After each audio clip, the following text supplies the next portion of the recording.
te tienes que adaptar a la nueva normalidad. Y si me la quito, alto mi familia, alto mi familia, no me la voy a quitar. Sube, sube. Y si me la quito, alto mi familia, alto mi familia, no me la voy a quitar. Sube, sube.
Aquí hace cada uno lo que le da la gana, una pena, una pena.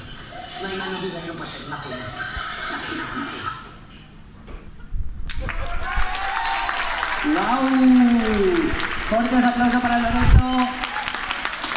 Ahora, Loreto, el momento de tu valoración mientras recolles. Andrés, ¿qué te parece? Me encanta tanta tarda. Sí, ¿qué más? Aparte de cambio de estilismo, mezcla de músicas, letras apropiadas por el momento, incluso metiendo actualidades. Gustouche, no? I la sempre è attualidade, sempre. Sempre ¡Viva Loreto Teto! Puedo decir una cosa de 5 segundos. Sí. Yo no podría actuarlo nunca. No, que yo me quedé callada. Sí, o que diga Andrés, fantástica. Como sempre, son Loreto lovers, forever. Sí, no.